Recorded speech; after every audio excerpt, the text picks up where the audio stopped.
this really was that when you put miso on just about anything, it gives this incredible, slightly sweet, slightly nutty, like, you know, a little bit fermented. So there's this interesting thing your mouth doesn't know what to do with, a layer of flavor that is gorgeous. The other really nice thing about miso is because it is so flavor packed, you can leave everything else a little bit lighter and still get this really hedonistic experience, which sort of seems to be what I love. So I'm gonna show you how to make these otherwise pretty light chicken tenders. We're using gluten-free panko breadcrumbs today. You can use regular panko, whole wheat panko. We're gonna use some oat flour as the original dredge for our chicken tenders, flavored up with some paprika, which is like my chicken must-have, some garlic powder, some onion powder, and then I'm gonna throw some sesame seeds in too for a little extra nutty crunch.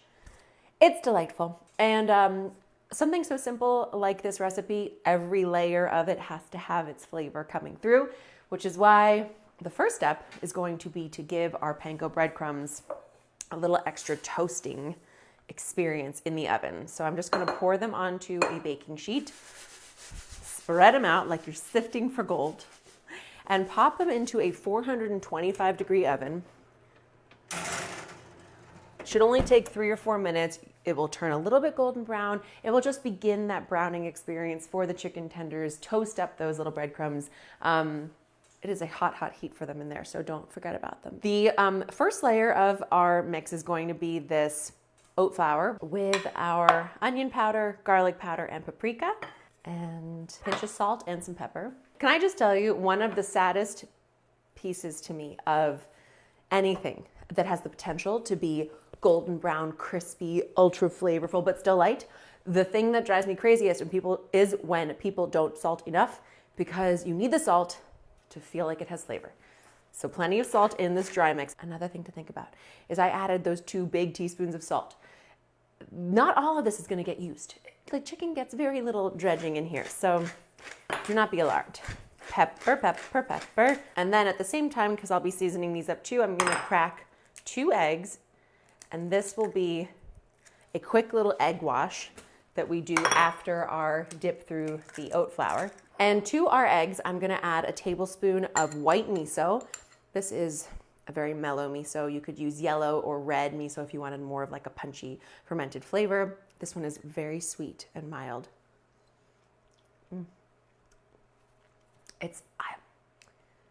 There's no sugar in here, but it tastes really sweet and so much flavor. Let me just go ahead and give our eggs a quick whisk first, and then add our miso in. And I'm just gonna start by kind of forking it into the egg mix. I'm gonna transition to a whisk because I just feel like I'll be working way harder than I need to if I do it with a fork. So my other whisk is dirty. I've got this lovely little number.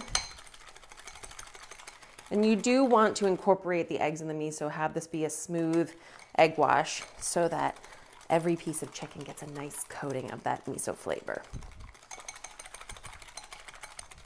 Beautiful. Okay. And what I could have done before I did that would have been to whisk together the flour. It's a process everywhere we go. So whisk together your flour and your spices and your salt and pepper so that those are evenly distributed, and every bite is going to have lots of flavor.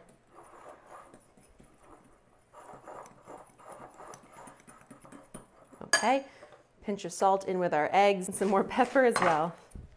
Give that a quick whisk. Ooh. Okay, and let's check on our breadcrumbs, see how they're coming along. Nice. Very nice. Perfect timing. Thank goodness we remembered about these guys.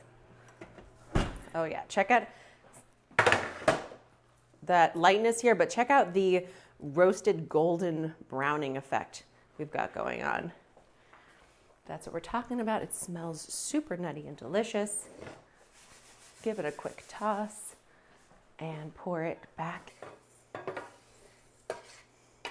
Waste not your breadcrumbs. And to the breadcrumbs, I'm gonna add a tablespoon each of black and white sesame seed, just to give us a little bit more crunch and texture. and a fun little pop of color on your chicken breading. More salt, every layer, I'm telling you. Trust the process here. Okay, and now all we need to do is bread each of our chicken tenders. I put a wire rack on top of a sheet tray, and that's gonna be what I roast these chicken tenders on because I want the heat circulating 360 degrees on the underside and over top so we get maximum crusting glory. Now it's time for the breading stage. So what I have here is a pack of chicken tenders. They come pre-portioned, ready to go, just like so, which makes them extra easy. I'm just gonna pat dry my individual chicken tenders so that your oat flour and then your eggs and then your breadcrumbs adhere fully to the surface and you don't have any slickness happening. One other little thing you can consider doing, not essential, but does kind of make a difference just for texture throughout the whole tender, is to grab this little kind of white tendon looking thing. And I find it's helpful just to grab it with a paper towel or something that's gonna help you get a good firm grip. Then use a fork to go on either side of it, and depending on how strong your pincer grip is, this is gonna be easy for you, but you just have to hold the tendon and hold the fork down and then pull. Out comes this lovely little piece, and you are left with a lovely tenderized tender with none of that sinewy little bit left inside, which is great. Again, not critical, just something that if you're looking to really do it up, you can do. There you go. All right, anyway, now that you have your tendons good and clean and ready for your breading, here's what you're gonna do. Quickly wash your hands, just so you can do your moves. I'm gonna grab a little avocado spray. You can definitely use olive oil spray here, and just go ahead and spray the grates of the rack that I just set into our sheet tray.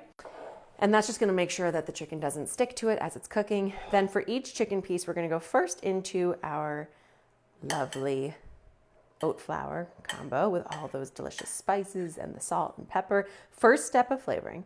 Then shake any excess off right into our egg wash. And you can use a different fork at this stage so that you're not getting your mix overly eggy. And then right into our extra crusty, crispy, delicious toasted breadcrumb mix with those sesame seeds in there. And once it is fully coated, layered with texture, we're gonna go right onto our sheet tray and keep working our way through this chicken. One thing I will say, if you are going to do this, make a bunch. I'm telling you, make a whole mess all at once, because what you'll do is eat them fresh that day for lunch, dinner, lovely meals, easy snacks, delicious. But they keep really nicely, so you can go ahead and add it chopped into salads the next day.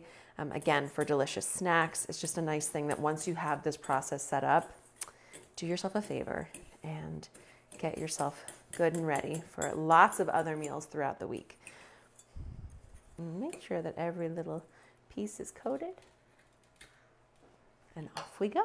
So let's talk about each step in the flouring breading process. So first into our oat flour in this case, but frequently all-purpose flour. This is going to create a textured surface and also a dry surface that better adheres the egg wash when we go into that next step of the coating process. It does add a little bit of its own flavor. Also, it's going to be the thing that binds the seasonings and spices to the chicken really well. But most of all, it does just make sure that the egg has something to hold on to, and it drinks that egg up and coats it and sticks it to your chicken so you get maximum flavor. And then after our egg and miso flavor boost, which again gives color, gives flavor, and helps to have everything stick well to the chicken into our extra crunchy, crispy, already slightly golden brown from that toasting process, panko breadcrumbs.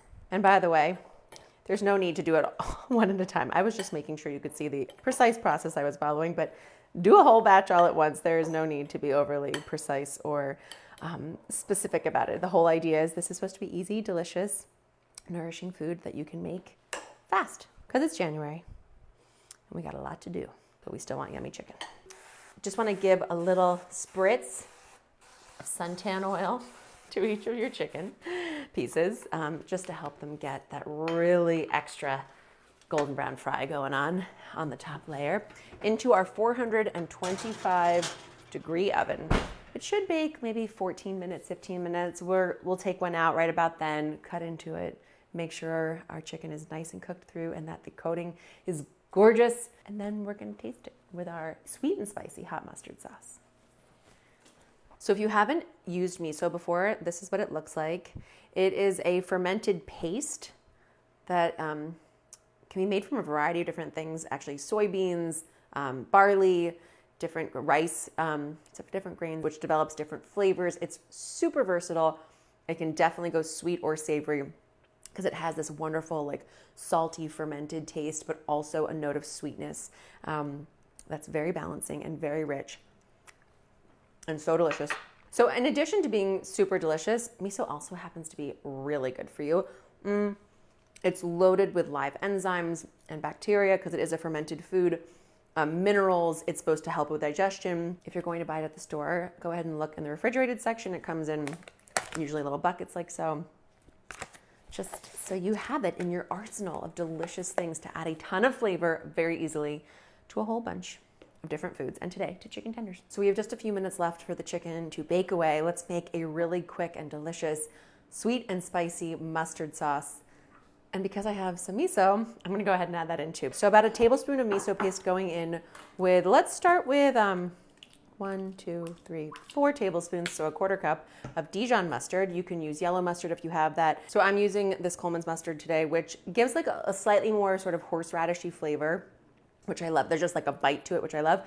But if you wanna go even spicier, go for like a Chinese hot mustard, something delicious like that is glorious in this sauce. A little bit goes a long way here, guys, so just load it up. I do really like this sauce a little bit more on the piquant, spicy side because it just wakes your taste buds up and it makes it really just like a little different than the chicken tenders and ketchup we might be used to having. But I will add a little sweetness, which ketchup usually brings, but in this case, let's go for a tablespoon or so of honey. We can always add a little more, and a little hit of acidity with some rice wine vinegar, like a tablespoon and a half, plus a pinch of salt just to keep it well seasoned. And because I'm using that miso paste and I do want it to evenly distribute through the sauce, I'm using a little whisk. Let's give it a taste, see what we're working with. That is really yummy. That is really delicious. I'm glad we added that little bit of miso in. I think it does add a little something special here and thickens the sauce up as well. So it's really gonna be fun to dip into. I wanted a little bit more honey just to bring some of that sweetness out too. Perfect. Our chicken should be done. 425, 15 minutes. Check this out. It's talking to me. Golden brown, juicy, crunchy, baked chicken tenders. Let's go ahead and let them rest for 1 second. And then we'll cut into them and make sure, oh yeah, they feel good. So let's go ahead and taste one of them, test it, make sure we are fully cooked through. This was the guy that kind of gnarly and fell apart on me, so he's a good one to test. But if you're doing it with a thermometer, you just want to make sure you take your chicken out just before 165. These aren't going to rest very long, so you're not going to get a lot of residual heat cooking, so you want to take them all the way. But check it out. Look at that juicy, fully cooked, totally opaque flesh. Nice golden brown crisping on the breadcrumbs. Oops. You know what it tastes like? It has, it's just dawning on me now. I'm like, this tastes familiar.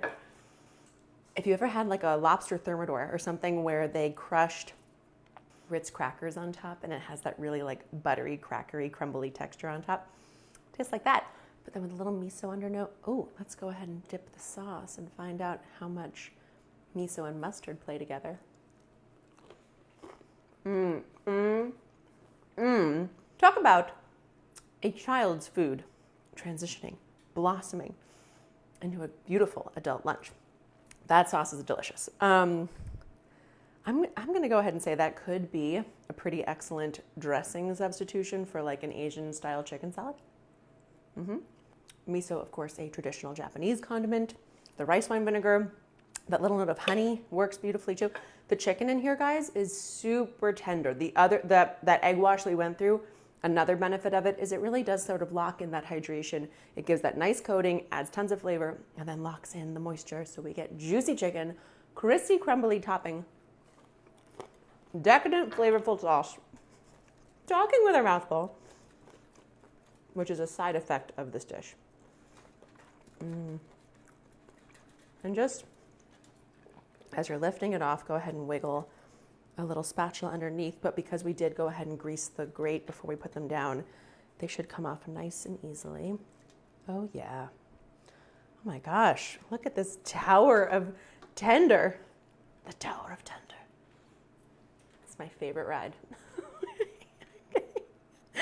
Oh my gosh, guys, that's what it happens. That's what such beautiful chicken tenders do to me. And then if you want to, just go, I'm a big fan of like the rusticity of this. I like to do just like a big, beautiful saucy bowl, a lovely tower of tender,